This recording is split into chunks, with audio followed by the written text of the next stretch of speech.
श्रीगणपत्यथर्वशीर्षं हरिः ॐ।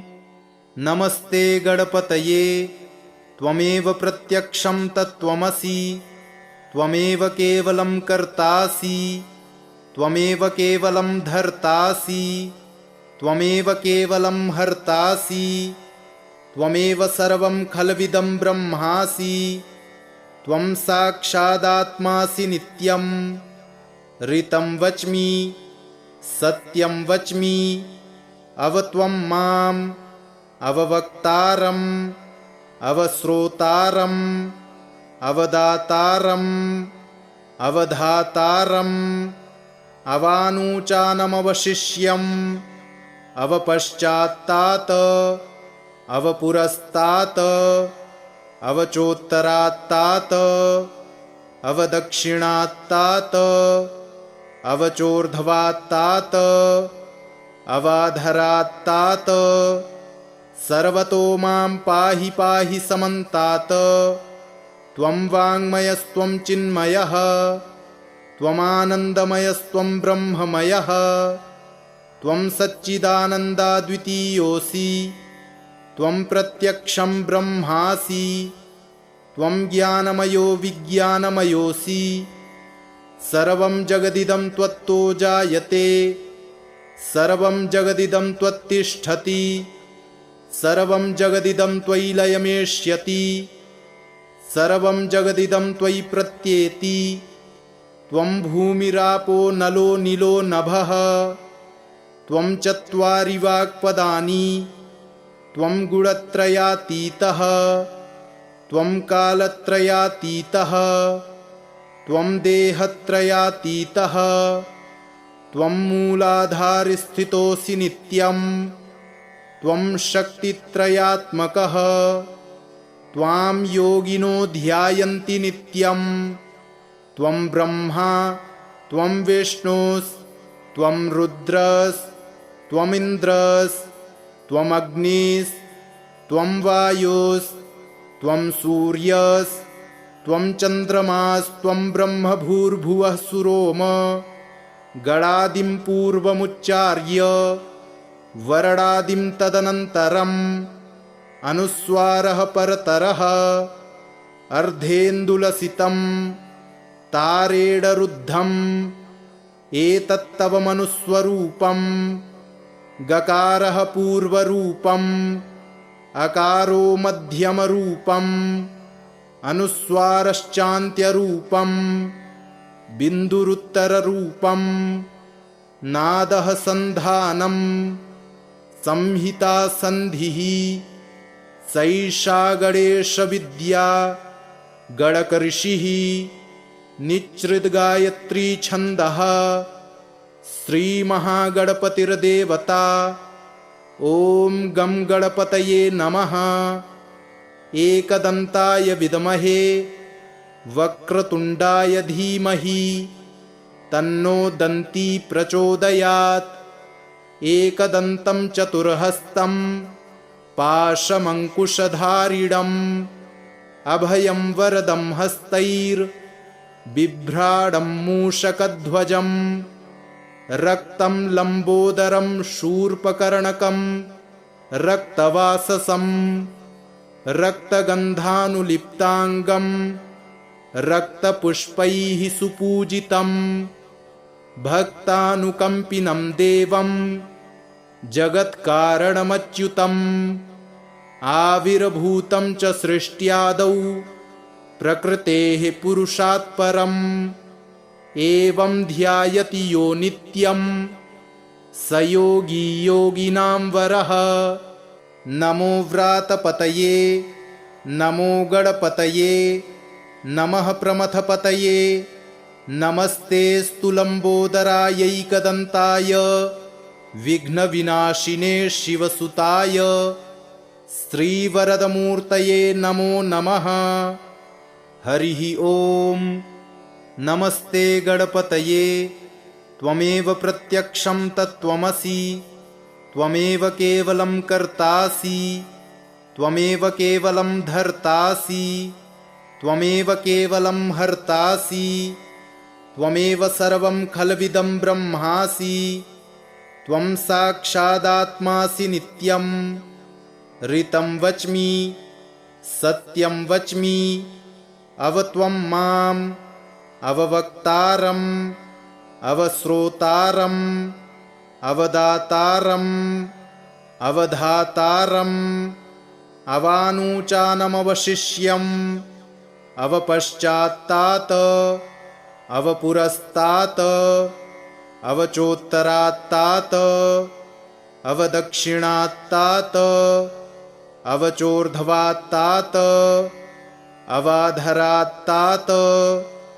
सर्वतो मां पाहि पाहि समन्तात् त्वं वाङ्मयस्त्वं चिन्मयः त्वमानन्दमयस्त्वं ब्रह्ममयः त्वं सच्चिदानन्दाद्वितीयोऽसि त्वं प्रत्यक्षं ब्रह्मासि त्वं ज्ञानमयो विज्ञानमयोऽसि सर्वं जगदिदं त्वत्तो जायते सर्वं जगदिदं त्वत्तिष्ठति सर्वं जगदिदं त्वयि लयमेष्यति सर्वं जगदिदं त्वयि प्रत्येति त्वं भूमिरापो नलो नीलो नभः त्वं चत्वारि वाक्पदानि त्वं गुणत्रयातीतः त्वं कालत्रयातीतः त्वं देहत्रयातीतः त्वं मूलाधारस्थितोऽसि नित्यं त्वं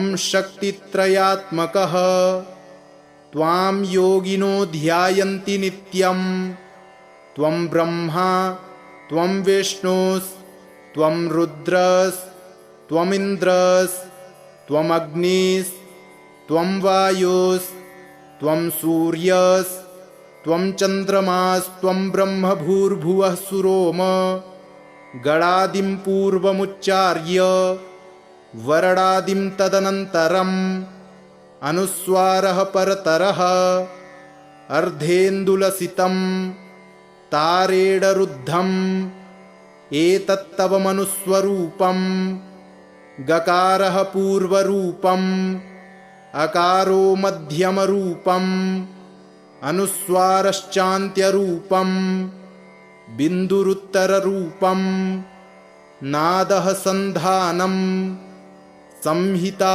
सन्धिः सैषा गणेशविद्या गणकऋषिः निच्छृद्गायत्री छन्दः श्रीमहागणपतिर्देवता ॐ गं गणपतये नमः। एकदन्ताय विद्महे वक्रतुण्डाय धीमहि तन्नो दन्ती प्रचोदयात्। एकदन्तं चतुर्हस्तं पाशमङ्कुशधारिणम् अभयं वरदं हस्तैर्बिभ्राडं मूषकध्वजम् रक्तं लम्बोदरं शूर्पकर्णकं रक्तवाससं रक्तगन्धानुलिप्ताङ्गं रक्तपुष्पैः सुपूजितं भक्तानुकम्पिनं देवं जगत्कारणमच्युतम् आविर्भूतं च सृष्ट्यादौ प्रकृतेः पुरुषात् परम् एवं ध्यायति यो नित्यं स योगी योगिनां वरः। नमो व्रातपतये नमो गणपतये नमः प्रमथपतये नमस्ते स्तुलम्बोदरायैकदन्ताय विघ्नविनाशिने शिवसुताय श्रीवरदमूर्तये नमो नमः। हरिः ॐ। नमस्ते गणपतये त्वमेव प्रत्यक्षं तत्त्वमसि त्वमेव केवलं कर्तासि त्वमेव केवलं धर्तासि त्वमेव केवलं हर्तासि त्वमेव सर्वं खल्विदं ब्रह्मासि त्वं साक्षादात्मासि नित्यं ऋतं वच्मि सत्यं वच्मि अवत्वं माम् अववक्तारम् अवश्रोतारम् अवदातारम् अवधातारम् अवानूचानमवशिष्यम् अवपश्चात्तात् अवपुरस्तात् अवचोत्तरात्तात् अवदक्षिणात्तात् अवचोर्ध्वात्तात् अवाधरात्तात् सर्वतो मां पाहि पाहि समन्तात्। त्वं वाङ्मयस्त्वं चिन्मयः त्वमानन्दमयस्त्वं ब्रह्ममयः त्वं सच्चिदानन्दाद्वितीयोऽसि त्वं प्रत्यक्षं ब्रह्मासि त्वं ज्ञानमयो विज्ञानमयोऽसि। सर्वं जगदिदं त्वत्तो जायते सर्वं जगदिदं त्वत्तिष्ठति सर्वं जगदिदं त्वयि लयमेष्यति सर्वं जगदिदं त्वयि प्रत्येति। त्वं भूमिरापो नलो नीलो नभः त्वं चत्वारि वाक्पदानि त्वं गुणत्रयातीतः त्वं कालत्रयातीतः त्वं देहत्रयातीतः त्वं मूलाधारस्थितोऽसि नित्यं त्वं शक्तित्रयात्मकः त्वां योगिनो ध्यायन्ति नित्यं त्वं ब्रह्मा त्वं विष्णुस्त्वं रुद्रस्त्वमिन्द्रस्त्वम् अग्निस्त्वं वायुस्त्वं सूर्यस्त्वं चन्द्रमास्त्वं ब्रह्म भूर्भुवः सुरोम। गणादिं पूर्वमुच्चार्य वरणादिं तदनन्तरम् अनुस्वारः परतरः अर्धेन्दुलसितं तारेणरुद्धम् एतत्तव मनुस्वरूपम्। गकारः पूर्वरूपम् अकारो मध्यमरूपम् अनुस्वारश्चान्त्यरूपम् बिन्दुरुत्तररूपम्। नादः सन्धानम् संहिता सन्धिः सैषा गणेशविद्या गणकऋषिः निच्छृद्गायत्री छन्दः श्रीमहागणपतिर्देवता। ॐ गं गणपतये नमः। एकदन्ताय विद्महे वक्रतुण्डाय धीमहि तन्नो दन्ती प्रचोदयात्। एकदन्तं चतुर्हस्तं पाशमङ्कुशधारिणम् अभयं वरदं हस्तैर्बिभ्राणं मूषकध्वजम् रक्तं लम्बोदरं शूर्पकर्णकं रक्तवाससं रक्तगन्धानुलिप्ताङ्गं रक्तपुष्पैः सुपूजितं भक्तानुकम्पिनं देवं जगत्कारणमच्युतम्। आविर्भूतं च सृष्ट्यादौ प्रकृतेः पुरुषात् परम् एवं ध्यायति यो नित्यं स योगी योगिनां वरः।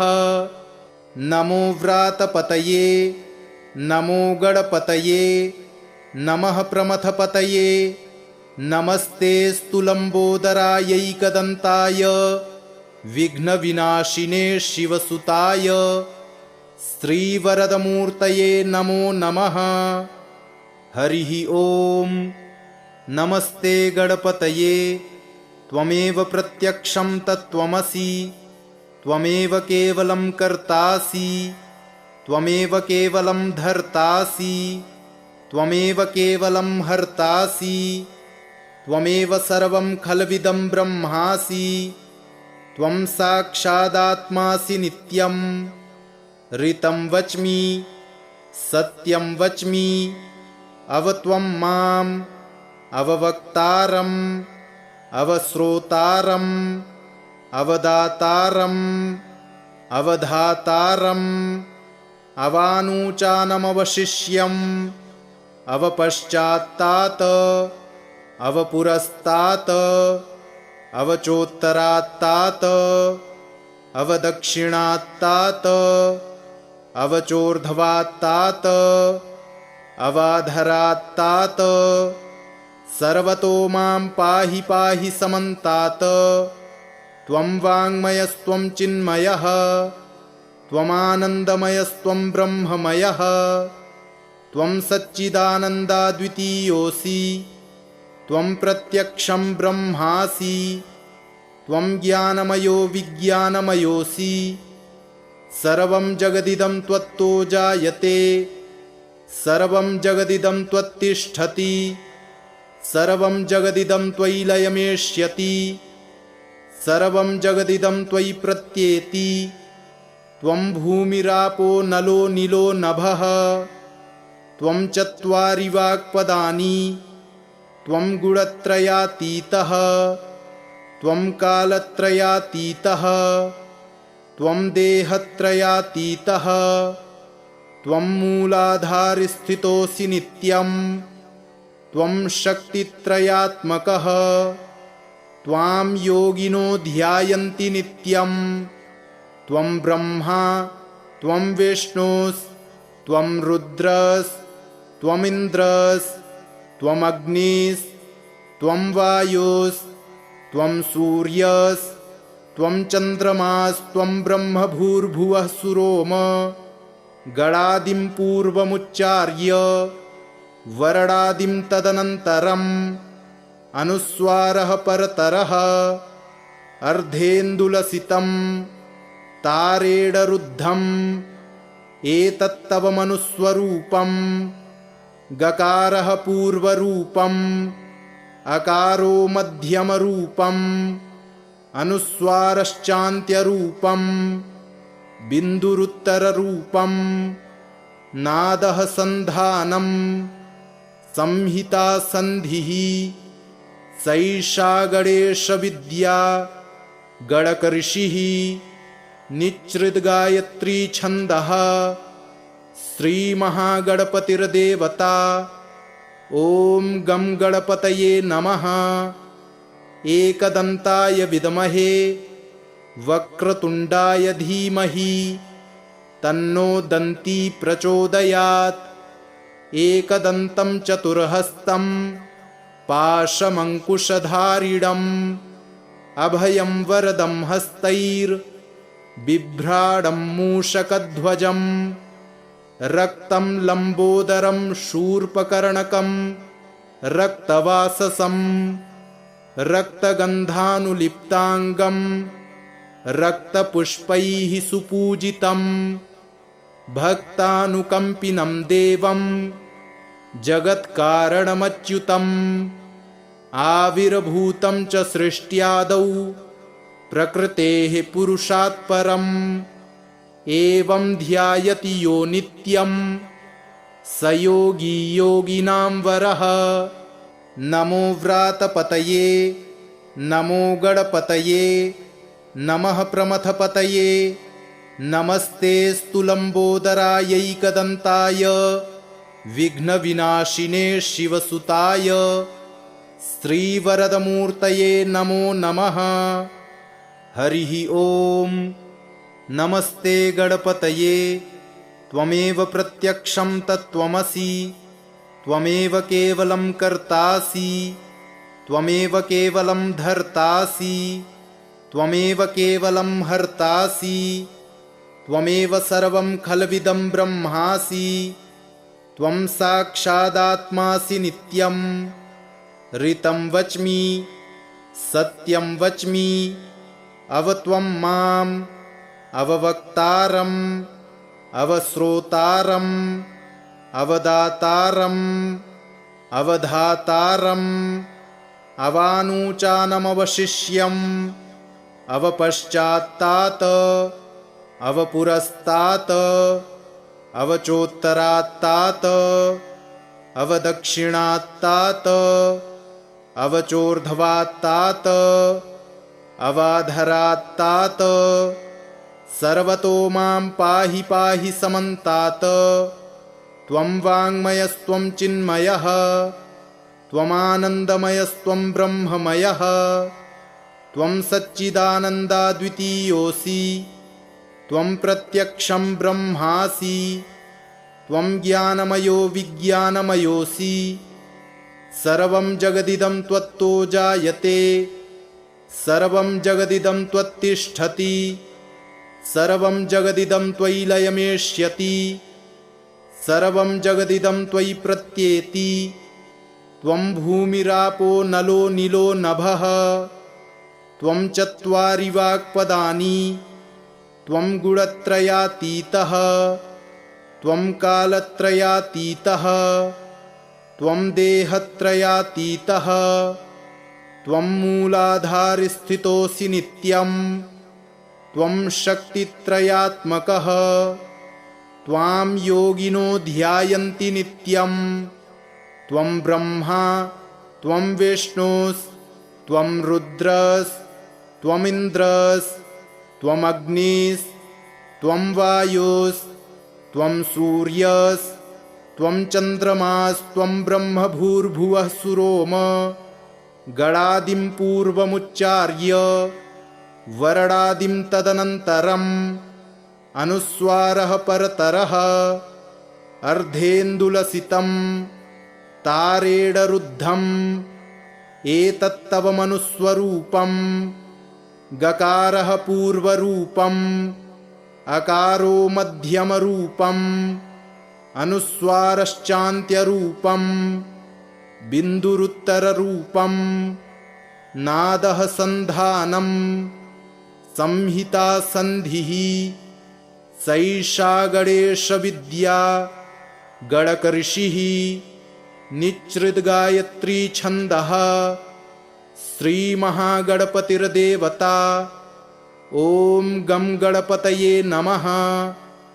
एकदन्ताय विद्महे वक्रतुण्डाय धीमहि तन्नो दन्ती प्रचोदयात्। एकदन्तं चतुर्हस्तं पाशमङ्कुशधारिणम् अभयं वरदं हस्तैर्बिभ्राणं मूषकध्वजम् रक्तं लम्बोदरं शूर्पकर्णकं रक्तवाससं रक्तगन्धानुलिप्ताङ्गं रक्तपुष्पैः सुपूजितं भक्तानुकम्पिनं देवं जगत्कारणमच्युतम् आविर्भूतं च सृष्ट्यादौ प्रकृतेः पुरुषात् परम् एवं ध्यायति यो नित्यं स योगी योगिनां वरः। नमो व्रातपतये नमो गणपतये नमः प्रमथपतये नमस्तेऽस्तु लम्बोदरायैकदन्ताय विघ्नविनाशिने शिवसुताय श्रीवरदमूर्तये नमो नमः। हरिः ॐ। नमस्ते गणपतये।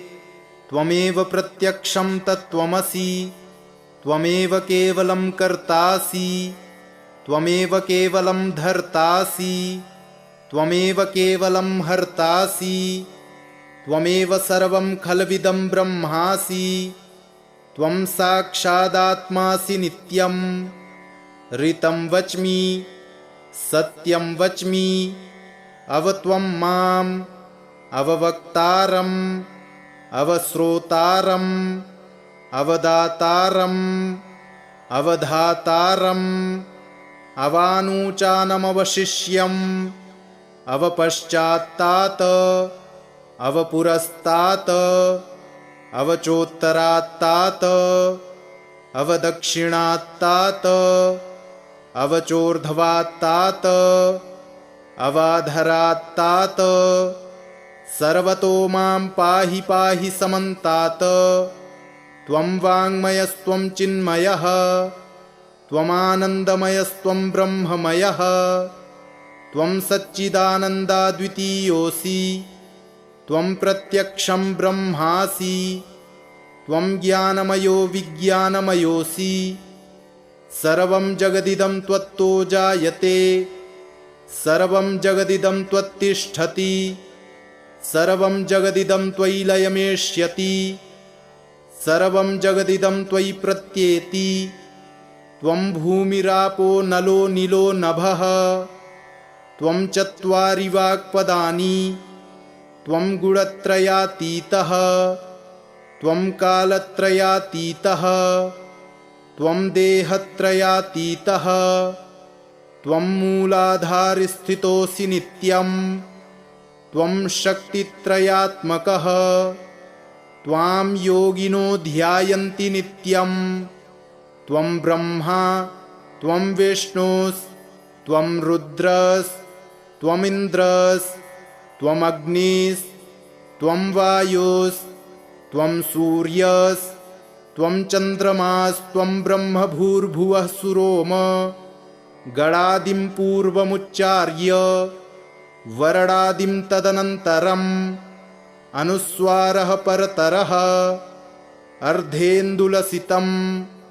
तारेणरुद्धम् एतत्तव मनुस्वरूपं गकारः पूर्वरूपम् अकारो मध्यमरूपम् अनुस्वारश्चान्त्यरूपम् बिन्दुरुत्तररूपम् नादः सन्धानम् संहिता सन्धिः सैषा गणेशविद्या गणकऋषिः निच्छृद्गायत्री छन्दः श्रीमहागणपतिर्देवता ॐ गं गणपतये नमः। एकदन्ताय विद्महे वक्रतुण्डाय धीमहि तन्नो दन्ती प्रचोदयात्। एकदन्तं चतुर्हस्तं पाशमङ्कुशधारिणम् अभयं वरदं हस्तैर्बिभ्राणं मूषकध्वजम् रक्तं लम्बोदरं शूर्पकर्णकं रक्तवाससं रक्तगन्धानुलिप्ताङ्गं रक्तपुष्पैः सुपूजितं भक्तानुकम्पिनं देवं जगत्कारणमच्युतम् आविर्भूतं च सृष्ट्यादौ प्रकृतेः पुरुषात् परम् एवं ध्यायति यो नित्यं स योगी योगिनां वरः। नमो व्रातपतये नमो गणपतये नमः प्रमथपतये नमस्तेऽस्तु लम्बोदरायैकदन्ताय विघ्नविनाशिने शिवसुताय श्रीवरदमूर्तये नमो नमः। हरिः ॐ।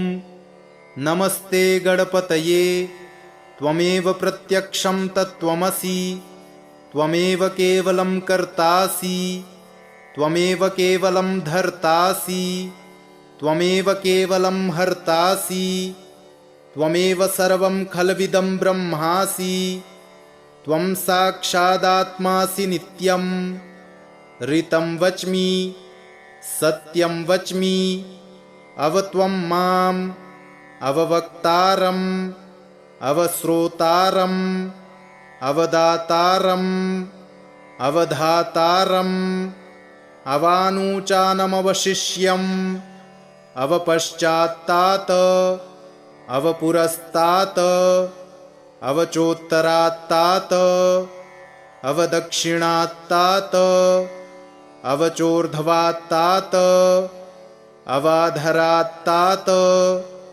सर्वतो मां पाहि पाहि समन्तात्।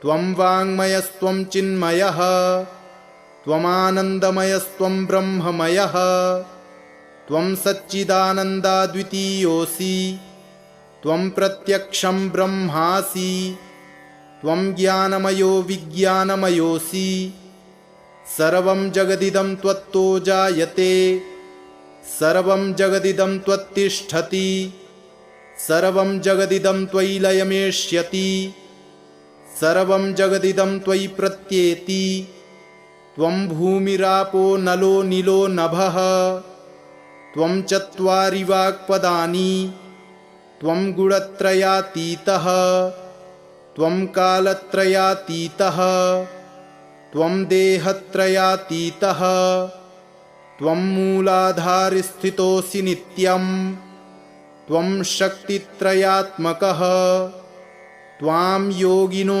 ध्यायन्ति नित्यं त्वं ब्रह्मा त्वं विष्णुस्त्वं रुद्रस्त्वमिन्द्रस्त्वमग्निस्त्वं वायुस्त्वं सूर्यस्त्वं चन्द्रमास्त्वं ब्रह्म भूर्भुवः सुरोम गणादिं पूर्वमुच्चार्य वरडादिं तदनन्तरम् अनुस्वारः परतरः अर्धेन्दुलसितं तारेडरुद्धम् एतत्तव मनुस्वरूपं गकारः पूर्वरूपम् अकारो मध्यमरूपम् अनुस्वारश्चान्त्यरूपम् बिन्दुरुत्तररूपम् नादः सन्धानम् संहिता सन्धिः सैषा गणेशविद्या गणकऋषिः निच्छृद्गायत्री छन्दः श्रीमहागणपतिर्देवता ॐ गं गणपतये नमः। एकदन्ताय विद्महे वक्रतुण्डाय धीमहि तन्नो दन्ती प्रचोदयात्। एकदन्तं चतुर्हस्तं पाशमङ्कुशधारिणम् अभयं वरदं हस्तैर्बिभ्राडं मूषकध्वजम् रक्तं लम्बोदरं शूर्पकर्णकं रक्तवाससं रक्तगन्धानुलिप्ताङ्गं रक्तपुष्पैः सुपूजितं भक्तानुकम्पिनं देवं जगत्कारणमच्युतम् आविर्भूतं च सृष्ट्यादौ प्रकृतेः पुरुषात् परम् एवं ध्यायति यो नित्यं स योगी योगिनां वरः। नमो व्रातपतये नमो गणपतये नमः प्रमथपतये नमस्तेऽस्तु लम्बोदरायैकदन्ताय विघ्नविनाशिने शिवसुताय श्रीवरदमूर्तये नमो नमः। हरिः ॐ। नमस्ते गणपतये त्वमेव प्रत्यक्षं तत्त्वमसि त्वमेव केवलं कर्तासि त्वमेव केवलं धर्तासि त्वमेव केवलं हर्तासि त्वमेव सर्वं खल्विदं ब्रह्मासि त्वं साक्षादात्मासि नित्यं ऋतं वच्मि सत्यं वच्मि अवत्वं माम् अववक्तारम् अवश्रोतारम् अवदातारम् अवधातारम् अवानूचानमवशिष्यम् अवपश्चात्तात् अवपुरस्तात् अवचोत्तरात्तात् अवदक्षिणात्तात् अवचोर्ध्वात्तात् अवाधरात्तात् सर्वतो मां पाहि पाहि समन्तात्।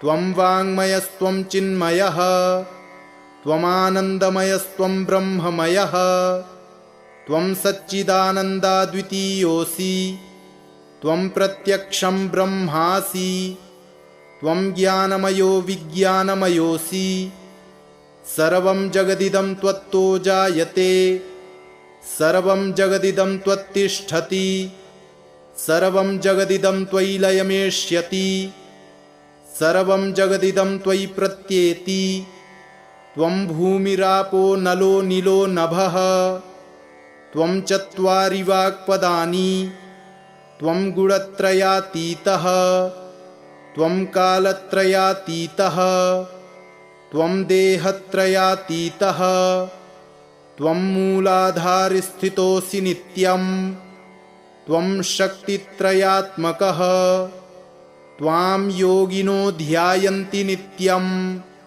त्वं ब्रह्मा त्वं विष्णुस्त्वं रुद्रस्त्वमिन्द्रस्त्वमग्निस्त्वं वायुस्त्वं सूर्यस्त्वं चन्द्रमास्त्वं ब्रह्म भूर्भुवः सुरोम गणादिं पूर्वमुच्चार्य वरडादिं तदनन्तरम् अनुस्वारः परतरः अर्धेन्दुलसितं तारेडरुद्धम् एतत्तव मनुस्वरूपं गकारः पूर्वरूपम् अकारो मध्यमरूपम् अनुस्वारश्चान्त्यरूपम् बिन्दुरुत्तररूपम् नादः सन्धानम् संहिता सन्धिः सैषा गणेशविद्या गणकऋषिः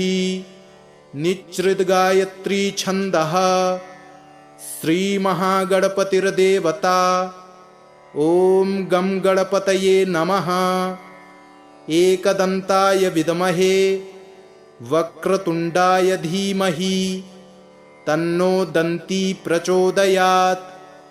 एकदन्तं चतुर्हस्तं पाशमङ्कुशधारिणम् अभयं वरदं हस्तैर्बिभ्राणं मूषकध्वजम् रक्तं लम्बोदरं शूर्पकर्णकं रक्तवाससं रक्तगन्धानुलिप्ताङ्गं रक्तपुष्पैः सुपूजितं भक्तानुकम्पिनं देवं जगत्कारणमच्युतम् आविर्भूतं च सृष्ट्यादौ प्रकृतेः पुरुषात् परम् एवं ध्यायति यो नित्यं स योगी योगिनां वरः। नमो व्रातपतये नमो गणपतये नमः प्रमथपतये नमस्तेऽस्तु लम्बोदरायैकदन्ताय विघ्नविनाशिने शिवसुताय श्रीवरदमूर्तये नमो नमः। हरिः ॐ। नमस्ते गणपतये त्वमेव प्रत्यक्षं तत्त्वमसि त्वमेव केवलं कर्तासि त्वमेव केवलं धर्तासि त्वमेव केवलं हर्तासि त्वमेव सर्वं खल्विदं ब्रह्मासि त्वं साक्षादात्मासि नित्यं ऋतं वच्मि सत्यं वच्मि अवत्वं माम् अववक्तारम् अवश्रोतारम् अवदातारम् अवधातारम् अवानूचानमवशिष्यम् अवपश्चात्तात् अवपुरस्तात् अवचोत्तरात्तात् अवदक्षिणात्तात् अवचोर्ध्वात्तात् अवाधरात्तात् सर्वतो मां पाहि पाहि समन्तात्। त्वं वाङ्मयस्त्वं चिन्मयः त्वमानन्दमयस्त्वं ब्रह्ममयः त्वं सच्चिदानन्दाद्वितीयोऽसि त्वं प्रत्यक्षं ब्रह्मासि त्वं ज्ञानमयो विज्ञानमयोऽसि सर्वं जगदिदं त्वत्तो जायते सर्वं जगदिदं त्वत्तिष्ठति सर्वं जगदिदं त्वयि लयमेष्यति सर्वं जगदिदं त्वयि प्रत्येति त्वं भूमिरापो नलो नीलो नभः त्वं चत्वारि वाक्पदानि त्वं गुणत्रयातीतः त्वं कालत्रयातीतः त्वं देहत्रयातीतः त्वं मूलाधारस्थितोऽसि नित्यम् त्वं शक्तित्रयात्मकः त्वां योगिनो ध्यायन्ति नित्यं त्वं ब्रह्मा त्वं विष्णुस्त्वं रुद्रस्त्वमिन्द्रस्त्वमग्निस्त्वं वायुस्त्वं सूर्यस्त्वं चन्द्रमास्त्वं ब्रह्म भूर्भुवः सुरोम गणादिं पूर्वमुच्चार्य वरणादिं तदनन्तरम् अनुस्वारः परतरः अर्धेन्दुलसितं तारेडरुद्धम् एतत्तव मनुस्वरूपं गकारः पूर्वरूपम् अकारो मध्यमरूपम् अनुस्वारश्चान्त्यरूपम् बिन्दुरुत्तररूपं नादः सन्धानं संहिता सन्धिः सैषा गणेशविद्या गणकऋषिः निच्छृद्गायत्री छन्दः श्रीमहागणपतिर्देवता। ॐ गं गणपतये नमः। एकदन्ताय विद्महे वक्रतुण्डाय धीमहि तन्नो दन्ती प्रचोदयात्। एकदन्तं चतुर्हस्तं पाशमङ्कुशधारिणम् अभयं वरदं हस्तैर्बिभ्राडं मूषकध्वजं रक्तं लम्बोदरं शूर्पकर्णकं रक्तवाससं रक्तगन्धानुलिप्ताङ्गं रक्तपुष्पैः सुपूजितं भक्तानुकम्पिनं देवं जगत्कारणमच्युतम् आविर्भूतं च सृष्ट्यादौ प्रकृतेः पुरुषात् परम् एवं ध्यायति यो नित्यं स योगी योगिनां वरः। नमो व्रातपतये नमो गणपतये नमः प्रमथपतये नमस्ते स्तुलम्बोदरायैकदन्ताय विघ्नविनाशिने शिवसुताय श्रीवरदमूर्तये नमो नमः। हरिः ॐ।